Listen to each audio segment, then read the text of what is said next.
Jó 31:1. Fiz um pacto com os meus olhos. Por que então deveria eu pensar em uma virgem? Na maioria das vezes, pensamos que as imoralidades sexuais começam no coração. Sentimos, pensamos e depois agimos de acordo. A imoralidade sexual não começa no coração. O coração é apenas o segundo estágio da imoralidade sexual. Jó conhecia esses estágios da imoralidade sexual. Ele sabia que sempre começa com o que ele vê. Se ele olhar com desejo para uma mulher, o coração começará a pensar nisso e então o empurrará para o pecado. Jó fez um pacto com seus olhos para nunca olhar com desejo para as mulheres. Davi não conseguiu fazer esse tipo de pacto com seus olhos e caiu em pecado. Há muitos avisos sobre imoralidades sexuais na Bíblia, mas é algo que está se tornando difícil para muitas pessoas evitar. Cristãos estão incluídos nessa luta. Veja um dos avisos sobre a imoralidade sexual na Bíblia. Provérbios 6:32 afirma: Mas o que comete adultério com uma mulher é falto de entendimento, destrói a sua própria alma. Veja, isso é a prova de que nem todos os pecados são iguais. Sim, no fim das contas, todo pecado traz morte, mas eles não são iguais. Você não pode contar uma mentira e pecar contra seu próprio corpo. Você não pode contar uma mentira e destruir sua alma. A Bíblia não diz que um ladrão destrói sua própria alma, ou que um mentiroso destrói sua própria alma, mas um adúltero destrói sua própria alma. Há algo sério sobre a imoralidade sexual que acredito que nós, como humanos, não compreendemos totalmente. Provérbios 9:16-17 diz: Quem é simples, volte-se para cá. E ao que carece de entendimento, ela diz: As águas roubadas são doces, e o pão comido em segredo é agradável. Aqui, esta mulher está citando um ditado bem conhecido que é uma meia-verdade. Todos sabemos que uma meia-verdade é uma mentira. Em outras palavras, o que ela está dizendo é que o sexo ilícito de um adúltero ou fornicador é mais satisfatório do que o sexo entre um marido e uma esposa, que Deus sancionou. Daí o ditado: As águas roubadas são doces, e o pão comido em segredo é agradável. Em toda a honestidade, ela está dizendo a verdade, mas ela não está dizendo toda a verdade porque ela não conta o fim da história. Vamos ser honestos aqui, há prazer no pecado. As pessoas não cometem pecados porque isso as machuca.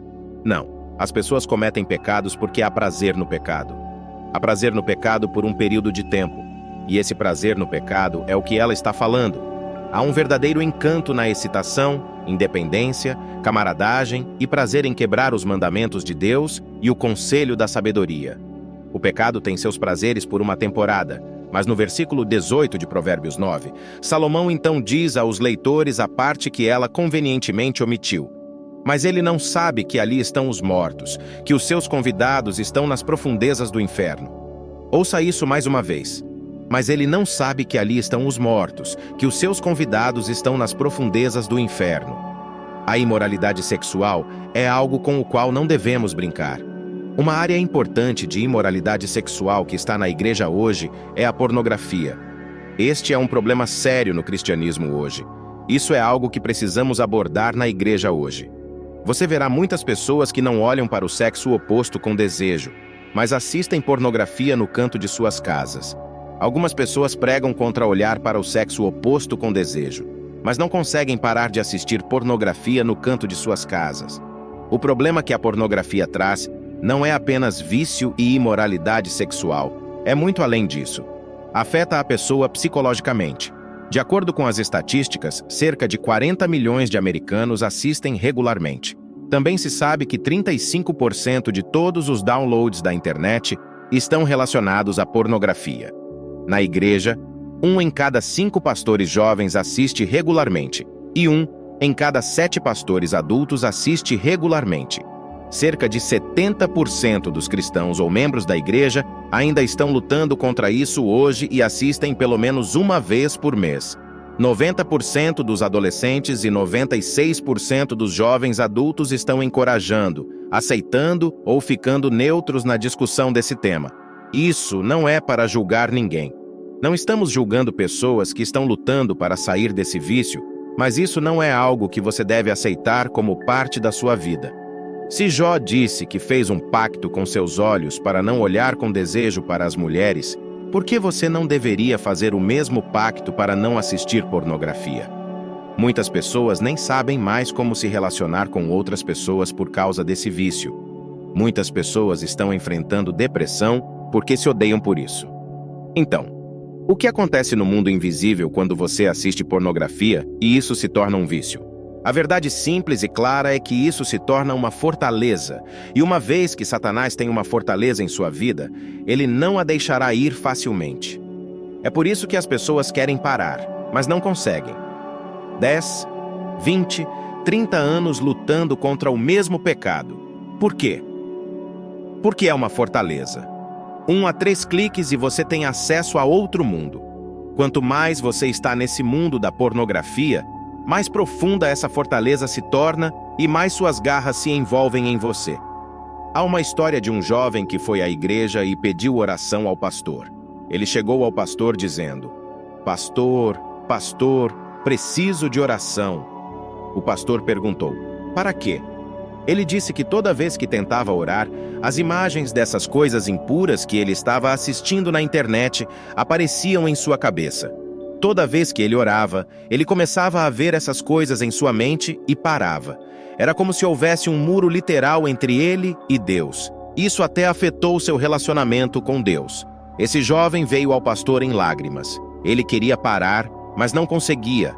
E há tantas pessoas que estão na mesma situação. O pastor deu esse versículo ao jovem. Isaías 59, 1-2. Eis que a mão do Senhor não está encolhida, para que não possa salvar, nem o seu ouvido surdo, para que não possa ouvir. Mas as vossas iniquidades fizeram separação entre vós e o vosso Deus, e os vossos pecados esconderam o seu rosto de vós, para que não vos ouça. O problema com essa fortaleza é que ela introduz outras fortalezas. Uma vez que a pornografia se torna uma fortaleza, a luxúria se torna uma fortaleza, e isso leva você a outra fortaleza: fornicação. A fornicação, então, evolui quando você está casado para o adultério. Uma fortaleza abre a porta para mais. O que acontece no mundo invisível quando você assiste pornografia é que isso constrói a luxúria. Constrói, alimenta.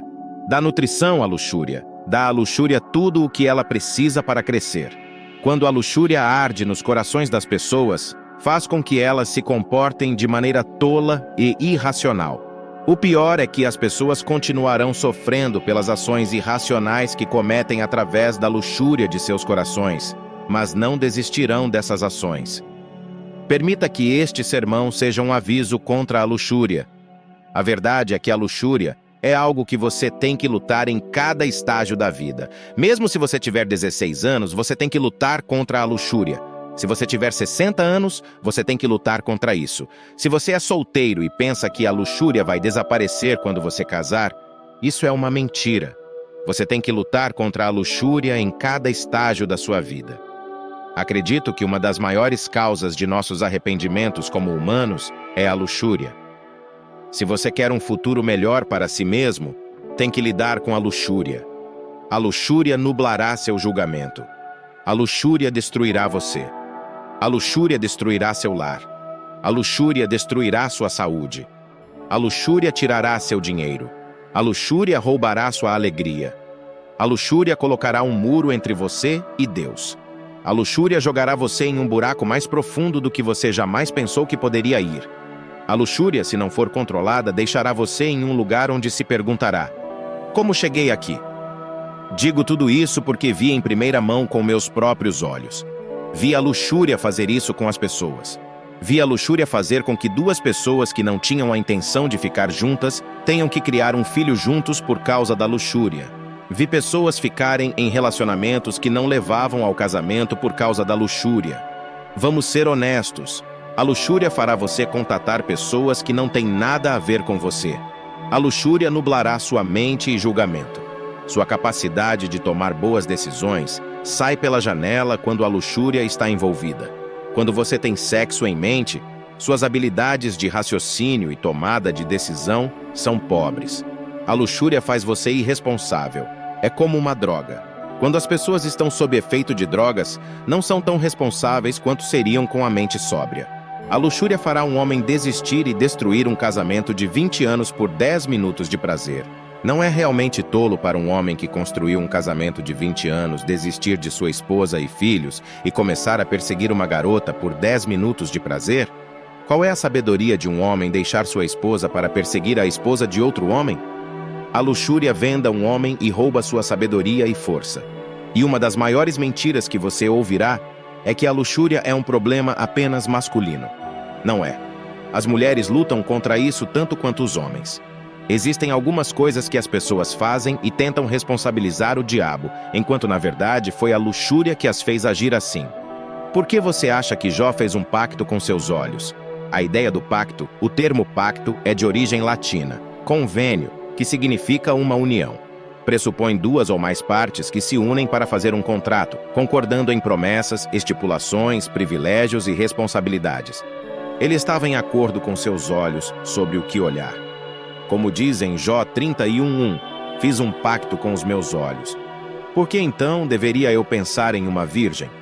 2 Samuel 11:1-2 diz, e aconteceu que, tendo decorrido 1 ano, no tempo em que os reis costumam sair para a batalha, Davi enviou Joabe e seus servos com ele, e todo o Israel, e destruíram os filhos de Amon, e cercaram Rabá. Mas Davi ficou em Jerusalém. E aconteceu à tarde que Davi se levantou do seu leito e andava passeando no terraço da casa real.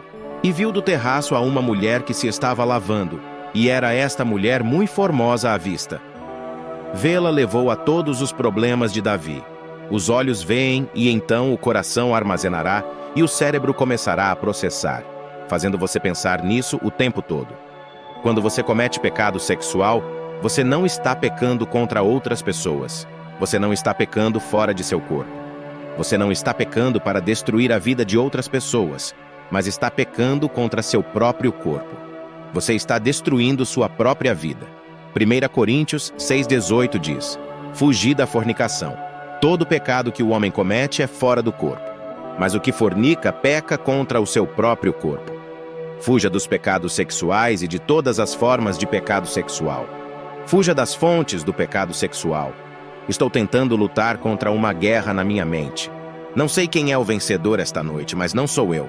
E se você chegou até aqui, comente modo águia. Curta já esse vídeo. Até a próxima, meu amigo águia. Fique com esse vídeo aqui.